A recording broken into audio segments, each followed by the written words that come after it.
Om Pavitram Charitam Yasyah Pavitram Jeevanam Tatha Pavitrata Swarupinyai Tasyai Kurmo Namo Namaha Ya Devi Sarva Bhuteshu Shraddha Rupena Samsthita Namastasyai Namastasyai Namastasyai Namo Namaha.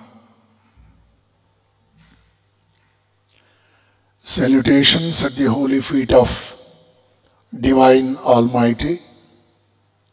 My dear friends, today my job is to speak on the criterion tree which insists us to know much about research, innovation and extension.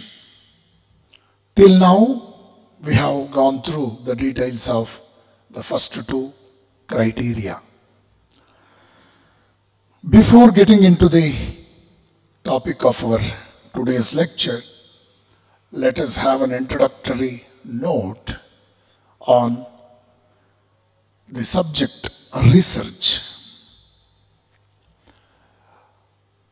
Swami Vivekananda's 160th birthday is fast approaching. As we all know, Government of India, when Srimati Indira Gandhi was Prime Minister way back to 1984, she declared Jan 12th as National Youth Day, the day of Swami Vivekananda's birth. That was introduced in 1985 by the then Prime Minister, late Shri Rajiv Gandhi, and since 1985, the whole country is observing January 12th as the National Youth Day. All over the country, we will have special celebrations in educational institutions, in youth service offices, and almost the whole country celebrates Swami Vivekananda Jayanti in a very meaningful manner. So, with regard to the subject of research and all, I want to bring to your kind notice some most important information about Swami Vivekananda's scientific temperament and at the same time his association with the great scientists of his time and his encouragement to the field of science and technology, and ultimately his greatest advice to the scientists of his contemporary world. It is very unfortunate to note that the scholars, the ignorant critics and opportunists all over the world, more or less, they made Hinduism synonymous to casteism. This is very unfortunate. When we study Hinduism, I mean the religion of our nation, the Sanatana Parampara, the Vedanta Dharma, we will understand how scientific it was, and not only that, as Swami Vivekananda rightly said, India could not only answer the challenges of modern science, it could give a better truth beyond the sense perception. Because as we all know, whatever we study in physics, chemistry and the material science subject, they are all sense-perceived truths. But Vivekananda says, India long back could prove its worth in the field of science and technology, could gift the world with a greater science which can give us light beyond the sense perception. Swami Vivekananda's message to the West is most important because we have seen the two great prophets in human history, the world history. One was Bhagavan Buddha, who gave a great message to the Eastern countries, And it was Swami Vivekananda who could capture the whole mindset of the Western world with his Vedantic ideas.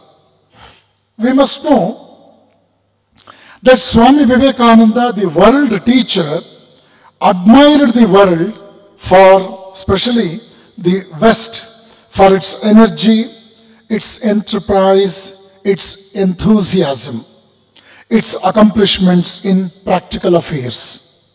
But Swamiji was not deceived by the fact that the accomplishments of modern West were mostly in the realm of wealth and physical comforts. He saw that beneath of wealth and physical comforts, the West had desperate need for something, and more than any material prosperity and efficiency, the West was very much in need of neither physical nor intellectual, but about the spiritual aspects.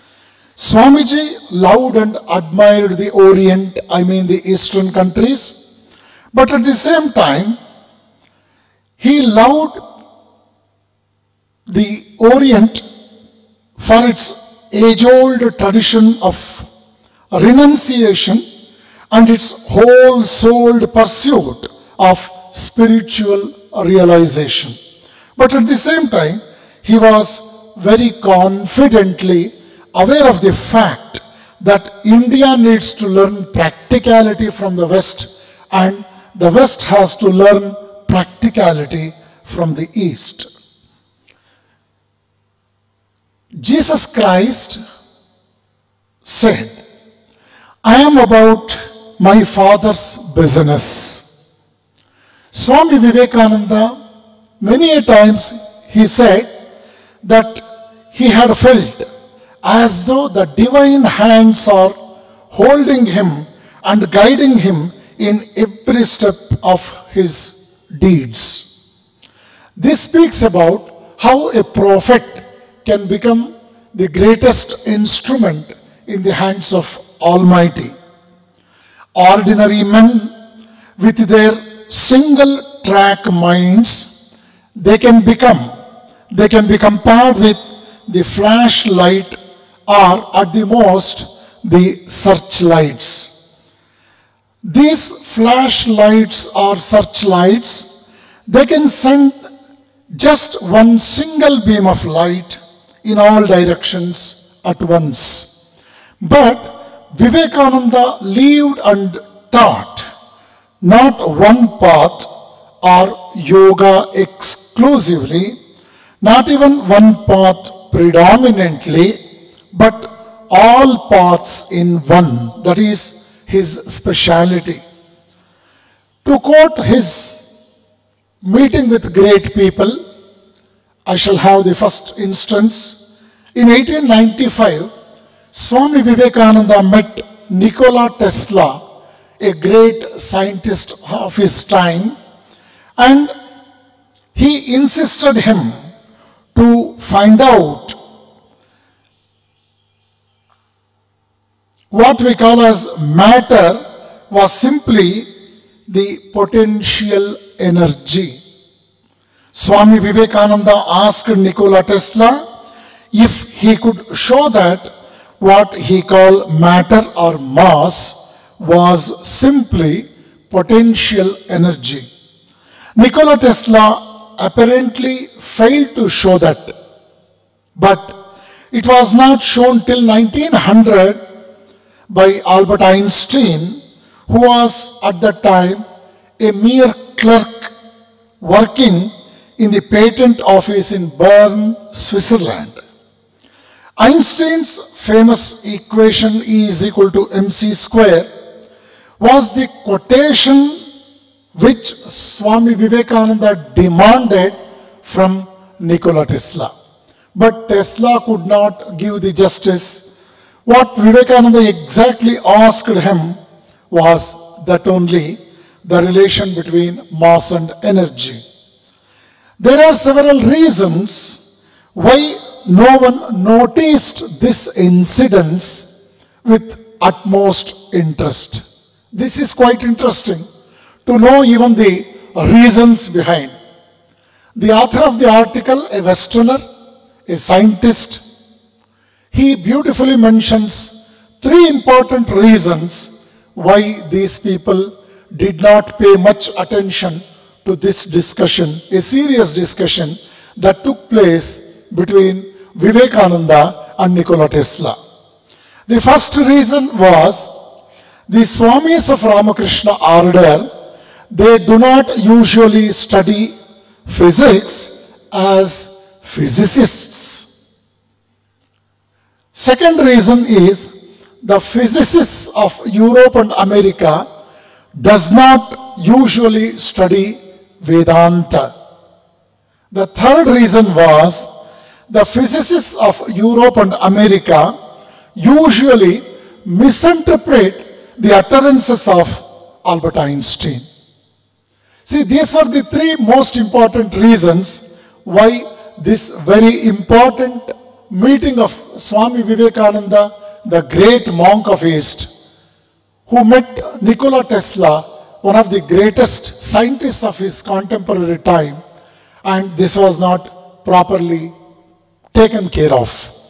But we must know, Swami Vivekananda wanted Advaita brought into our physics. This is a fact. This is a fact.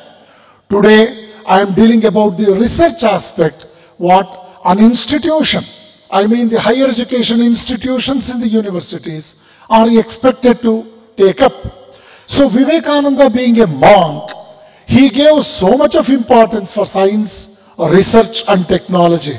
Swami Vivekananda wanted Advaita brought into our physics. It was brought in, Advaita, physics was brought into our, Advaita was brought into our physics in 2 important formulae, that is Einstein's equation and second one, Heisenberg's uncertainty principle equation.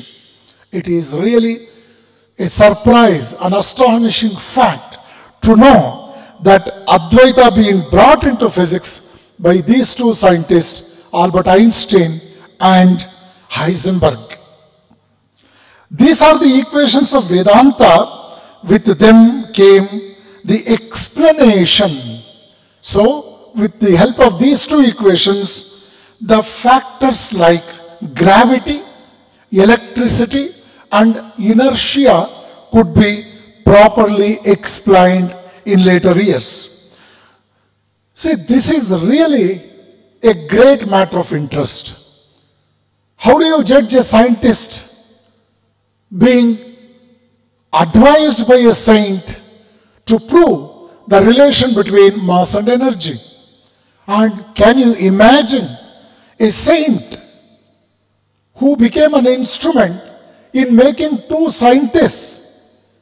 I mentioned about their name, Heisenberg and Albert Einstein, to formulate 2 beautiful phenomenon. Thereby they could in later course explain the most important aspects like inertia, gravity and electricity. The words of Swami Vivekananda, what I want to quote now, are still very, very interesting. In 1896, while lecturing in London, Swami Vivekananda made an excellent statement, his own experience of Advaita. Please listen to these words very carefully. Swamiji says, the absolute has become the universe.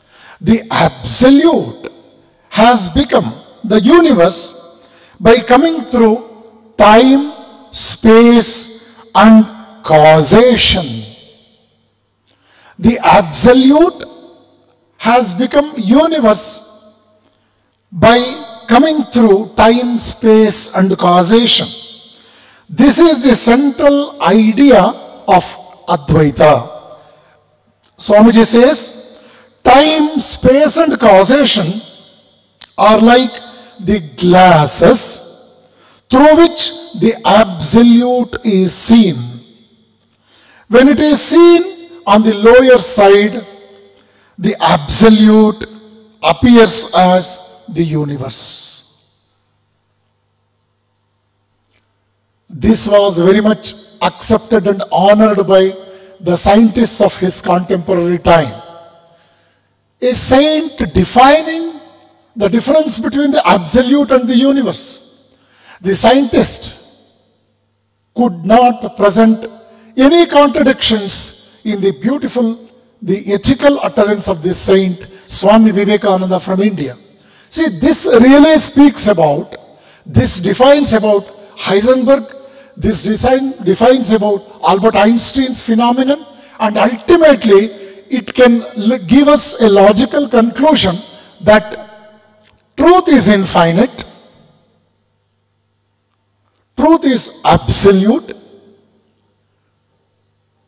When you give an expression to truth, it becomes finite. Science is finite, religion is finite, universe is finite. So, truth is the finite expression of infinite truth. Religion is the finite expression of infinite truth. Many a times, it is really very sad to mention about the scholars, the ignorant critics, the opportunists, defining Sanatana Dharma, Vedanta Dharma, synonymous to casteism. It is very unfortunate, but that is not the truth. We must know, as Swamiji rightly said, a religion is the finite expression of infinite truth. Many a times, we come across so much of contradictions in the practices of one sect of people in the world by another sect. To quote one best example, the intellectuals, the pseudo-critics, they present before us that worshipping sun or worshipping moon is a bad omen. It is something like a superstition. It is an activity depicting superstition. But just imagine, we generally do Surya Namaskar. Surya, the sun god, is being considered as the oldest god worshipped by the human race. There is a verse in Upanishads called Durga Sukta. Jata Vedase Sunava Maso Mamarati Yato Nidahati Vedaha Sanaf Parshadati Durgani Vishwa Naveva Sindhum Duritat Agnihi. Agni means fire. Fire is very much required by every human being for his survival. So, in early days of Rigveda time, fire was reverentially worshipped. Later on, people realized that it is ultimately the sun god who is responsible for the entire protection and survival of all the species on this Mother Earth. We must know this. This is a very practical aspect. That is why Sri Krishna in Bhagavad Gita very clearly advises Arjuna about the message of Bhagavad Gita. Bhagavan Uvacha. It is not just an utterance of an individual God. He says, I had educated Vivaswan with this great message of Gita. Vivaswan means Surya Deva. Later on, it was given to Manu. Manu was blessed with this great information. Later on, it was carried on to Ikshvaku, one of the dynasties who ruled our country. See, the concept what I am presenting before you, it runs back to several millions of years.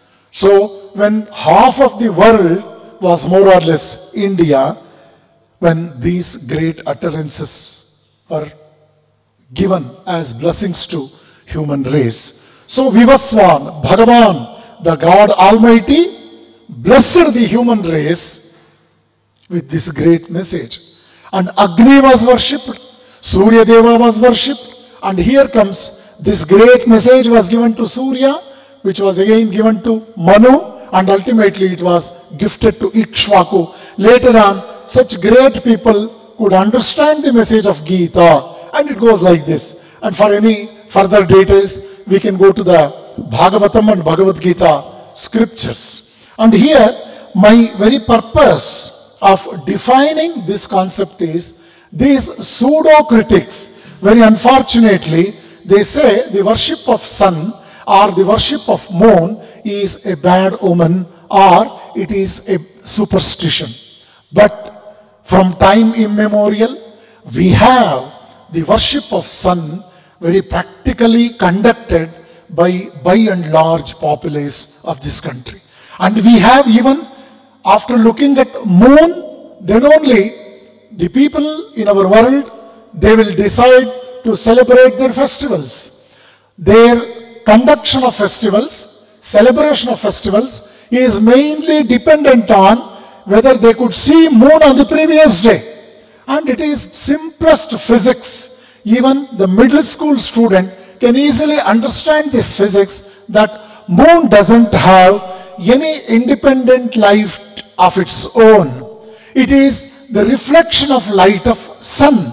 So for moon, sun is the source of light. That means to say, if I respect and reverentially worship moon, it is as good as worshipping sun. We have in Hindus, they perform the festival and in the same evening they will reverentially respect the moon.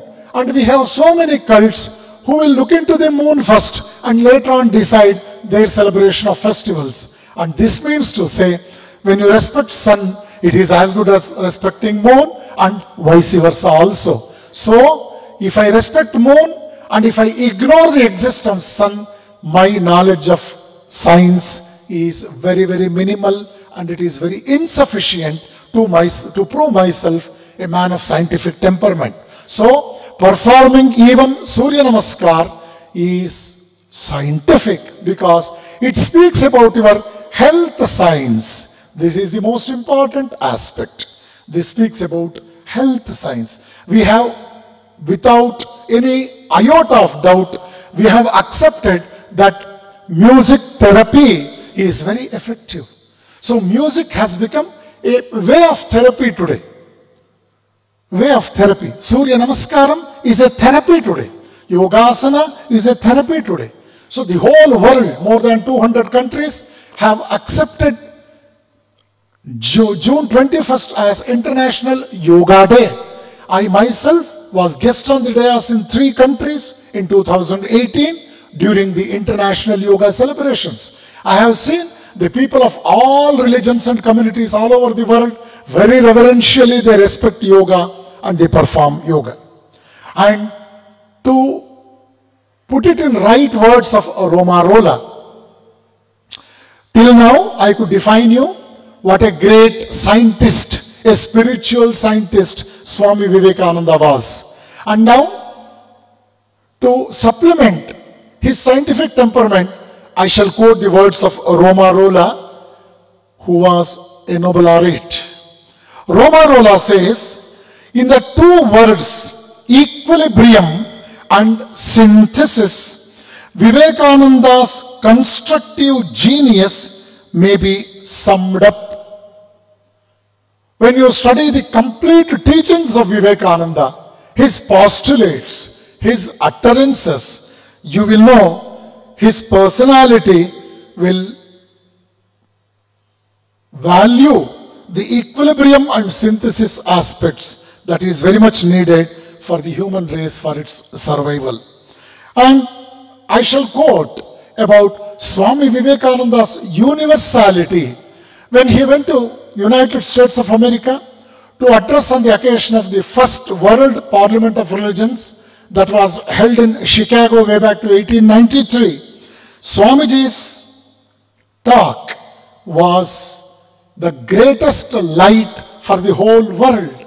Swamiji says, If there is ever to be a universal religion, it must be one which will have no location in place or time, which will be infinite like the God it will preach, and whose sun will shine upon the followers of Krishna and Christ, on saints and sinners alike, which will not be Brahmanic or Buddhistic, Christian or Mohammedan, but the sum total of all these, and still have infinite space for development, which in its Catholicity will embrace in its infinite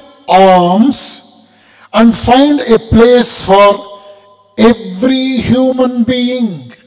This is the concept of universal religion, what Vivekananda could present before us. That is why we have to accept the utterance of Swami Vivekananda. The greatest science is hidden in his utterance, what I want to tell you right now. Human life is a constant struggle to get in tune with the inner freedom. I repeat, human life is a constant struggle to get in tune with the inner freedom.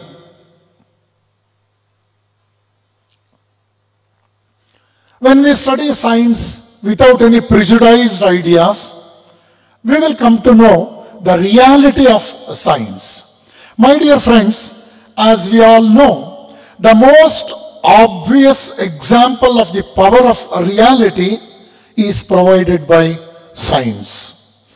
Science has radically altered the human life, undoubtedly.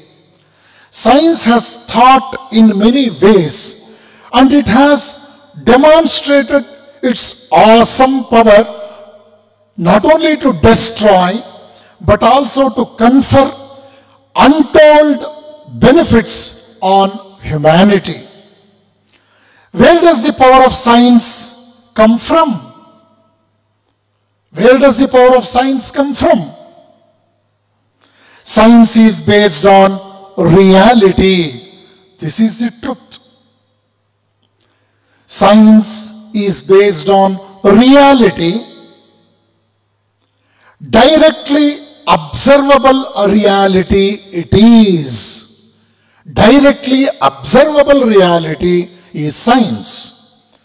Not on speculation or any imagination. Science is a reality, and it is an observable reality, and it is not based on any speculation or any imagination. As we all know, reality means truth. Directly verifiable truth, that is very important. A truth that can be tested and verified properly. It is the universal truth, available to all people all over the globe. It is this truth that gives power to science. So, that truth which is verifiable is the universal truth, and ultimately this truth has given power to science to prove the rest of the things. So, this is about the research aspect that took place during the time of Swami Vivekananda. So, science and spirituality, they are complementary to each other. We must very clearly keep in our mind that science can only define and explain only the sense-perceived truths, whereas spirituality, as the Upanishad says, yato vacho nivartante aprapya manasa saha. They have to be experienced many a times the spiritual truths cannot be explained. They have to be experienced. The second part of my lecture is pertaining to the later decades after the demise of Swami Vivekananda. I shall quote the beginning of this new millennium. I shall go to 4th August 2003. I want to share one article that was written by Joel Stein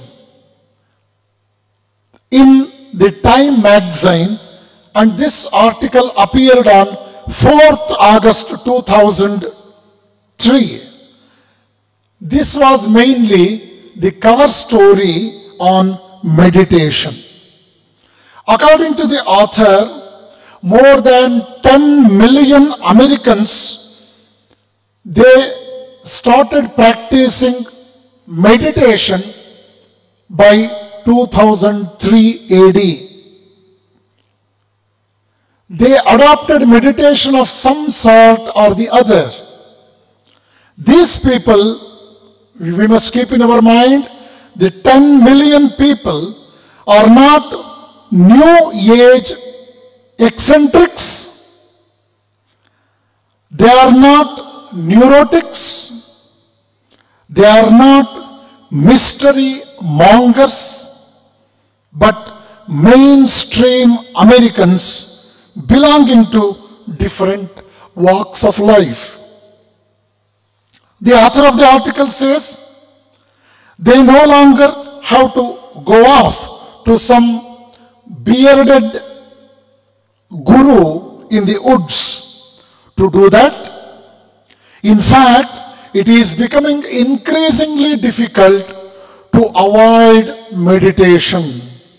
Government buildings, school buildings, hospitals, law firms, corporate offices, even the prisons,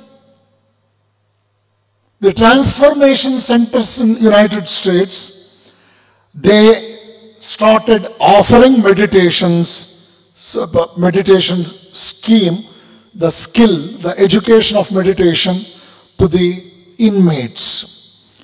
And it is surprising to know that even by the side of the chapels, the prayer chapels in airports, exclusively the space is being reserved for performing meditation even in the airports.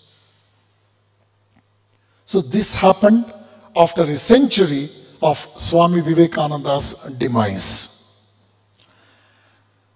The old cliche, which goes like this: East is spiritual and West is materialistic, it is no longer makes sense today. The British psychologist Erik Erikson long back rightly said the reversal of this statement has taken place.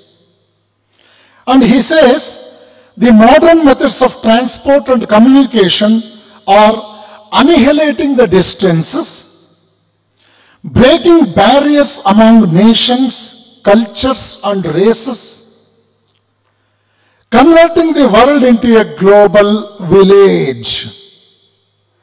Yoga, Zen, Upasana and other spiritual techniques are no longer exclusive preserve of certain cultures.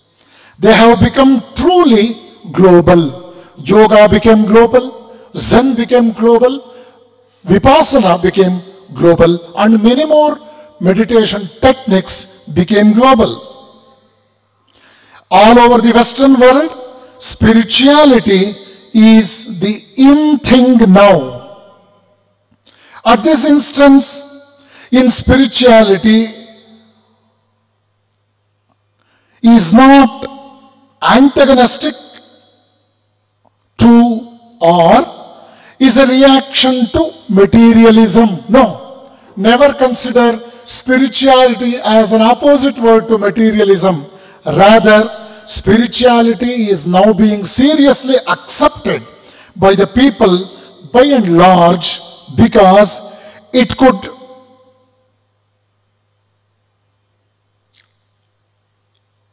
stride the Western science and technology and the affluences into its folder. It could take all factors like science and technology and affluences into the periphery of spirituality. This is a really very interesting aspect.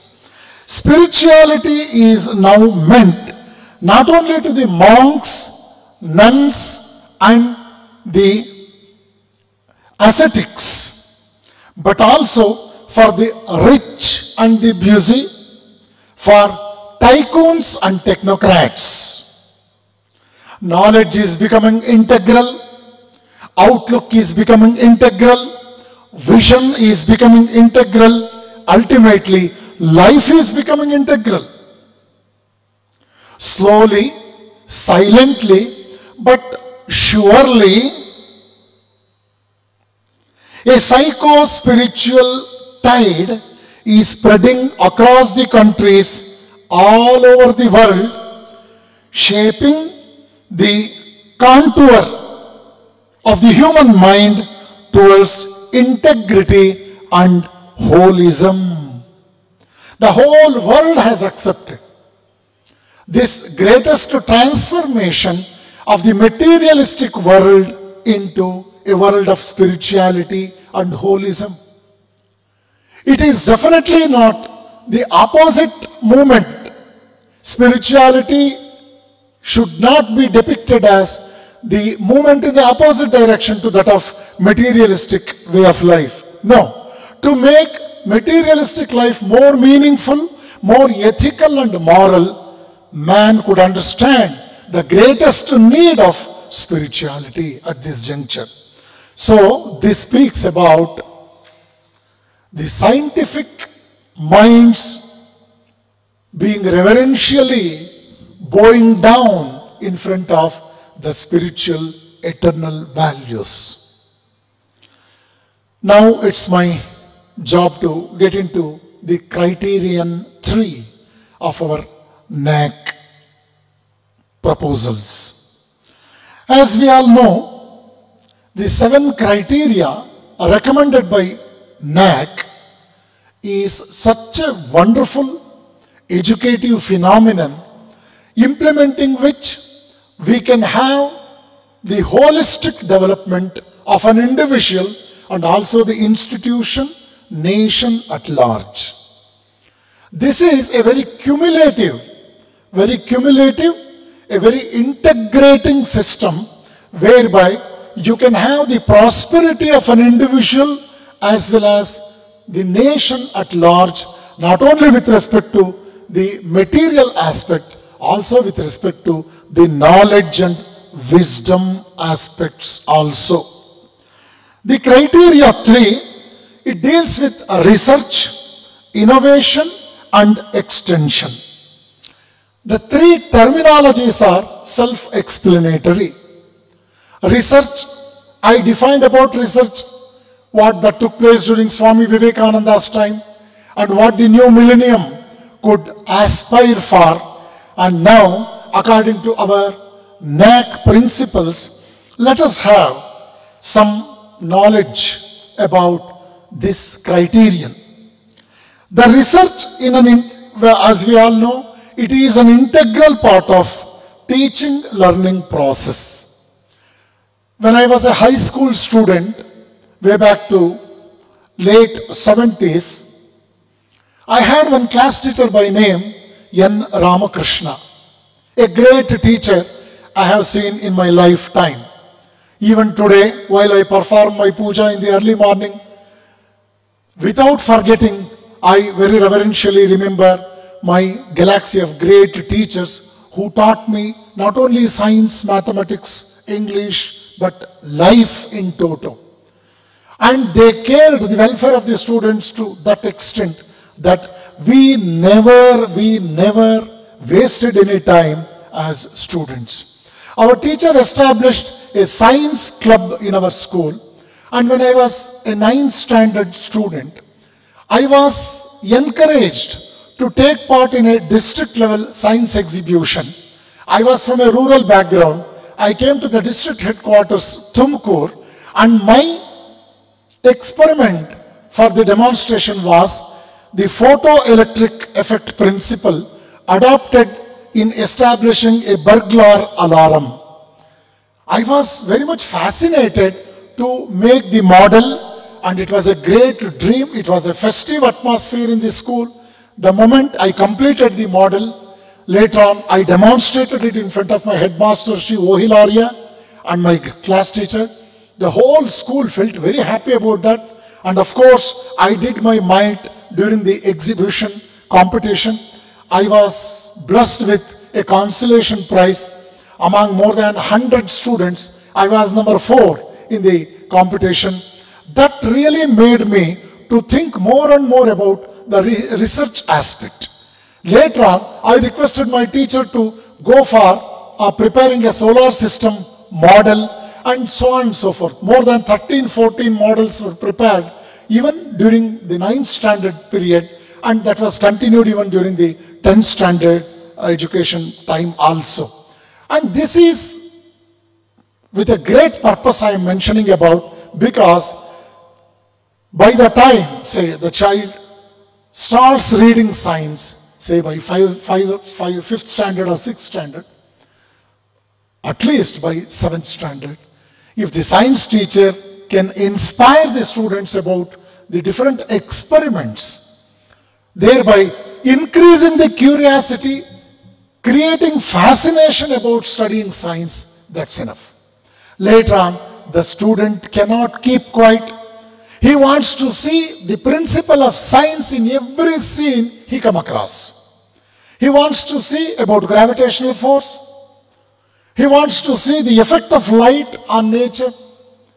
He wants to see how the whole world is being controlled by greatest principles of science, physics and all. And naturally, it creates curiosity in the mind of the young students. I want to recall the incident that took place in the life of Dr. U.R. Rao, Padma Vibhushana awardee, late U.R. Rao, who is from Udupi, who retired as chairman of ISRO.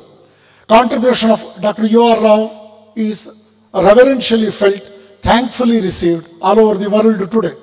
The mobile phones what we have, to our credit, it was the greatest invention that took place when U.R. Rao was chairman of ISRO.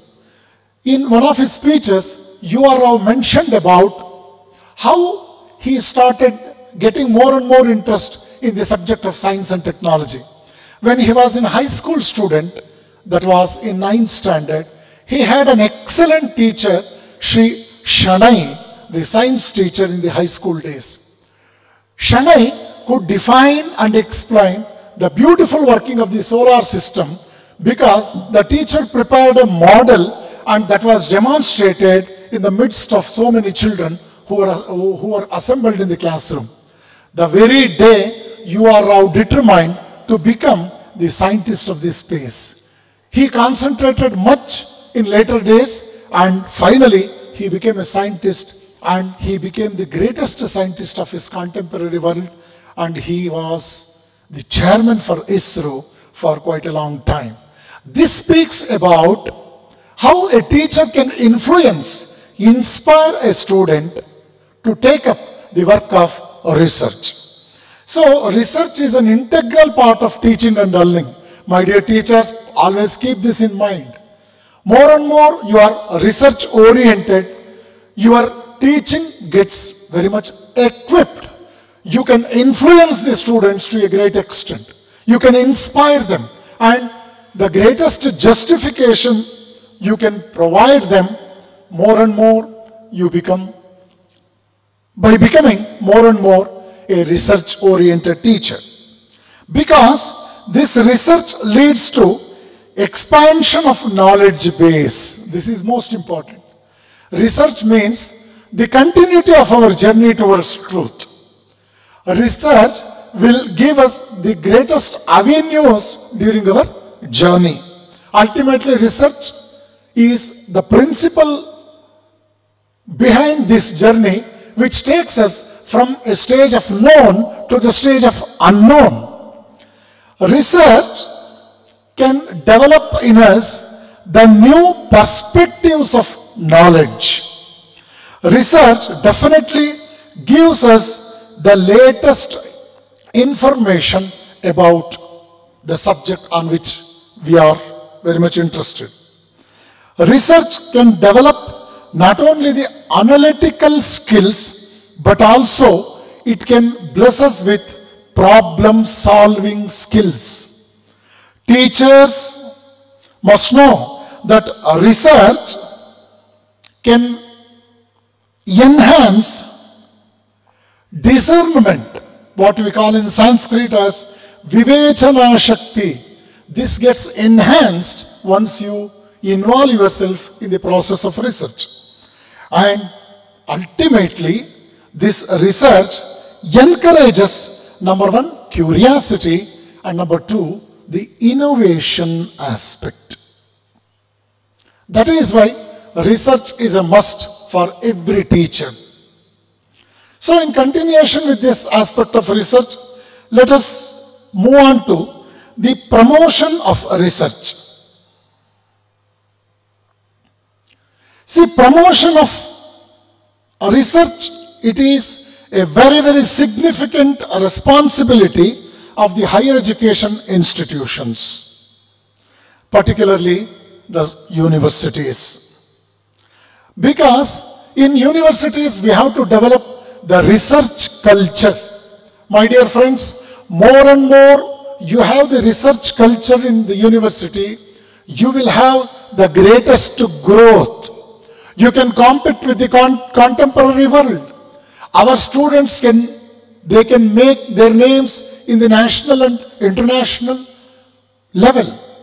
I want to recall the days of Dr. S.C. Sharmaji, who is right now the director of NAAC. In 2008, Dr. Sharmaji was here in Tumakuru University as Vice Chancellor. He encouraged research aspects so much, and more than 100 seminars, colloquiums, and workshops were conducted on the research aspect. Perhaps one of the most significant aspect that is being recorded in the history of Tumakuru University. And thereby, the whole teaching faculty in the university was involved in one or the other research aspect. And it is really very happy to see the research-oriented teachers of Tumakuru University today. That is mainly because of the encouragement what Dr. S.C. Sharma could shed towards his colleagues doing teaching profession. And it was really remarkable to know that 9 Nobel laureates visited the university during his tenure. Dr. Ernst from Switzerland, a scientist in the subject of chemistry, was on one occasion was invited to deliver the convocation address. I feel myself very fortunate to spend some time with Dr. Ernst that day. That was 11/11/2011. That was November 11th, 2011. The higher education institutions, they must involve in research through evolving appropriate policies and practices. They must make the adequate availability of the resources. They must encourage active research involvement of the teachers, students, and scholars in research. And also, they must invite the research achievers to their institutions to guide the teachers and students of the institution at large.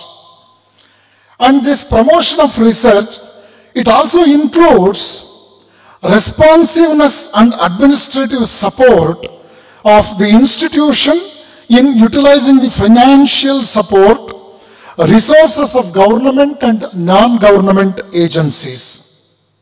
As we all know, for taking the research work, for undertaking the research work, we need the infrastructure in terms of space and equipments. We need the supportive facilities also. The institution has to collaborate with other agencies, the research institutions and other bodies for sharing research facilities and undertaking research in collaboration. This is the most important aspect that should be considered seriously. The next aspect is the resource mobilization. Yes, this is very important because to continue research, we must have the continuous flow of the financial support. Research grants for the project sponsored may be from the government agencies and from the NGOs also.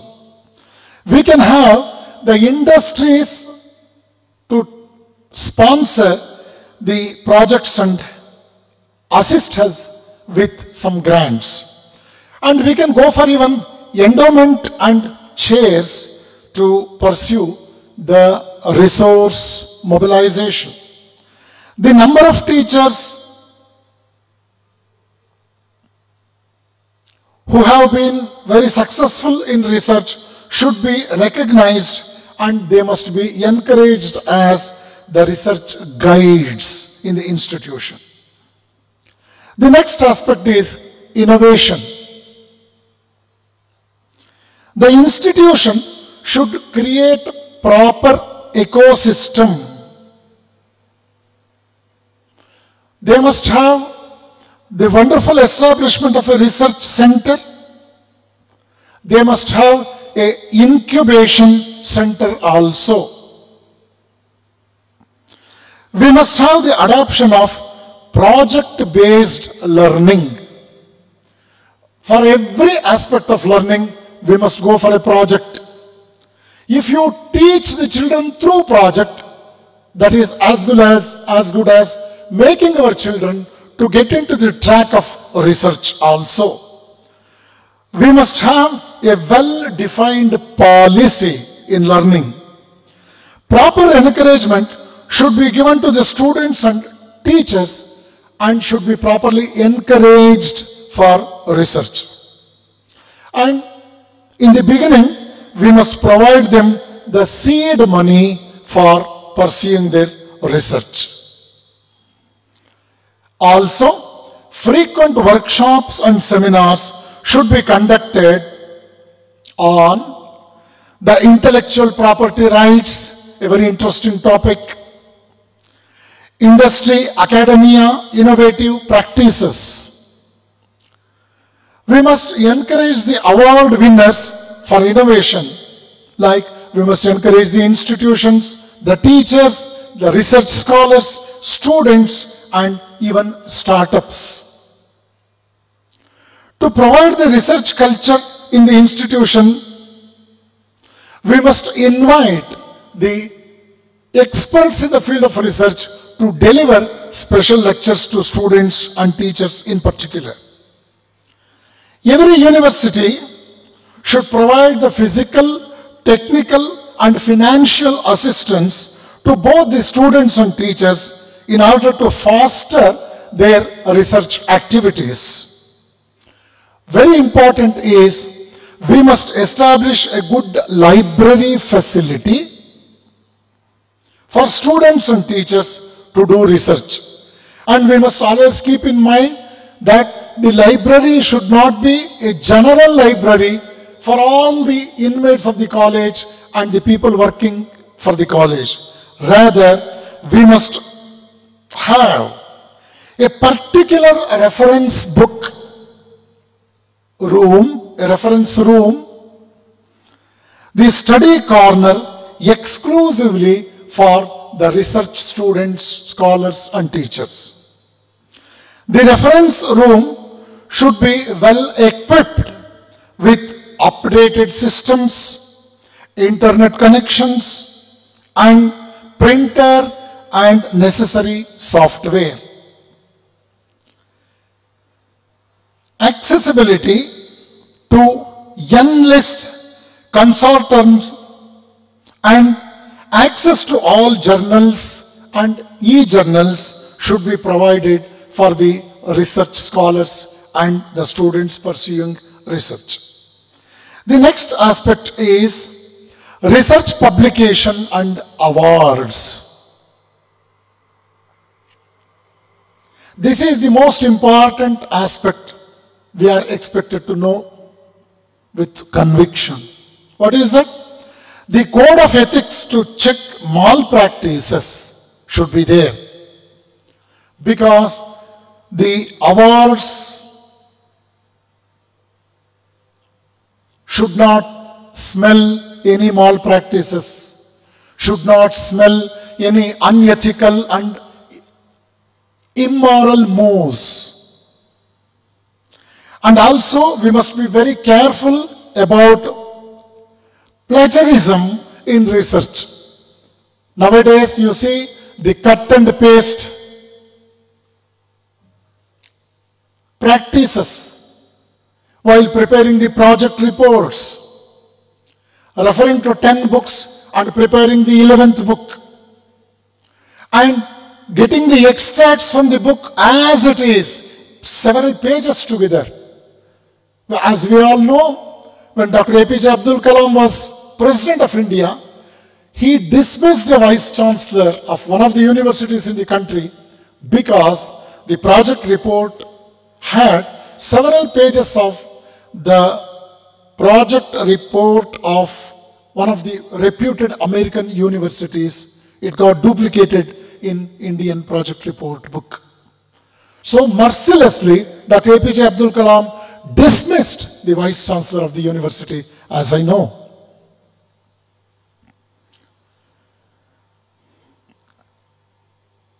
People working for research should be encouraged with some incentives.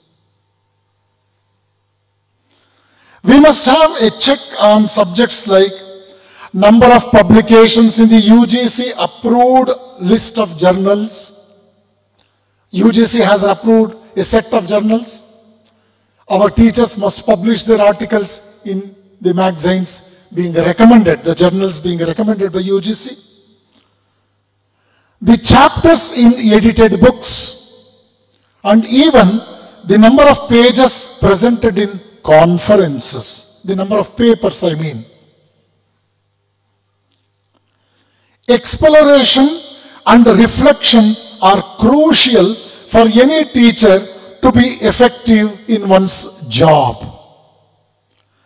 Quality research outcome is beneficial for the student, society, nation, industry, and to the whole world at large. Sharing of knowledge, especially the theoretical and practical findings of research through various media, enhances the quality of teaching and learning. We must share our thoughts through media so that students all over the world can make the best use of our research experience. Research acumen, as we all know, that is in Sanskrit, kushagramatitva. Samshodhana kushagramatitva. This research ultimately makes man more and more curious, more and more hardworking, so that our teachers of today will have doctoral, postdoctoral credit, and later on they can go for inventions and even go to an extent of obtaining the patents for their products. The extension activities we shall discuss in brief. Extension activities conducted in the neighborhood community, its impact, sensitizing students to social issues, including social responsibilities.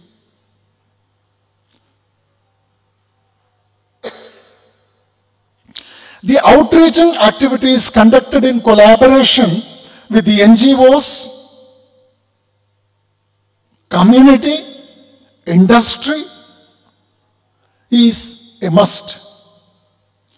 Awards and recognitions offered to the hard-working research scholars is a must.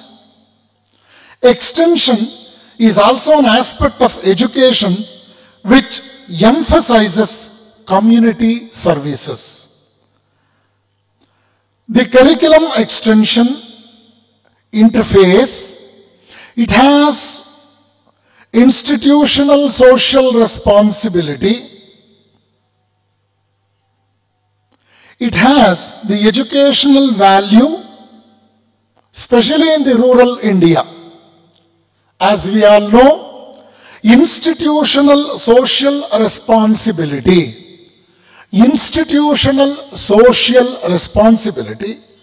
and the responsibility of creating socially responsible young men and women are integral.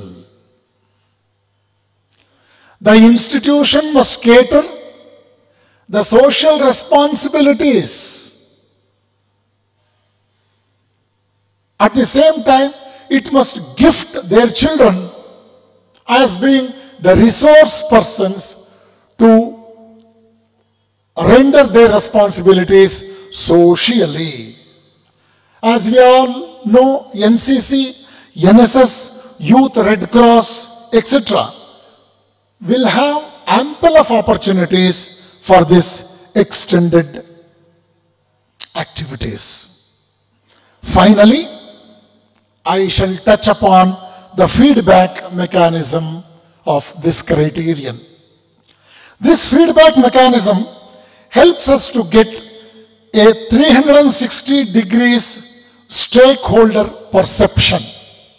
As we all know, the management, the parents, the alumni, employers, local community and students, they constitute this. They contribute to the feedback mechanism, Collaboration,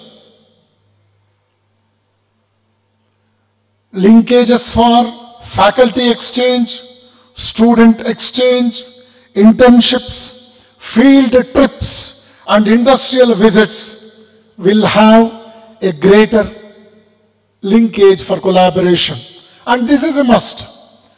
Doing the research work and all experimental works within the institution, collaborating with the neighboring industries, collaborating with some other agencies will help us to teach our children the more versatile perspective aspect of life. Collaboration can be sought with academic institutions, as I said, with the industries, other agencies of professional and social relevance. Quality teaching and learning are very much supported by research, as we all know.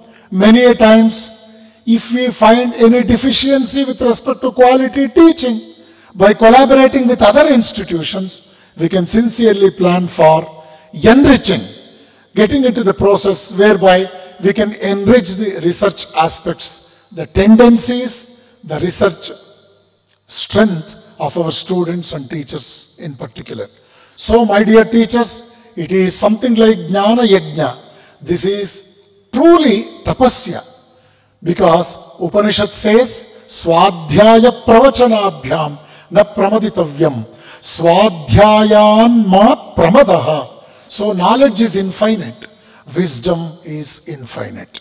We must keep in our mind that sky is our limit. So taking these aspects seriously, we can develop the greatest scenario for research, and we will have the beautiful innovation, and ultimately we will have the extension of all our activities. So I request all of you to give a serious thought on this important aspect, most important aspect of the criteria propounded by our NAAC. I thank one and all for this great opportunity. May Lord bless you all. Thank you very much. Jai Ram Krishna.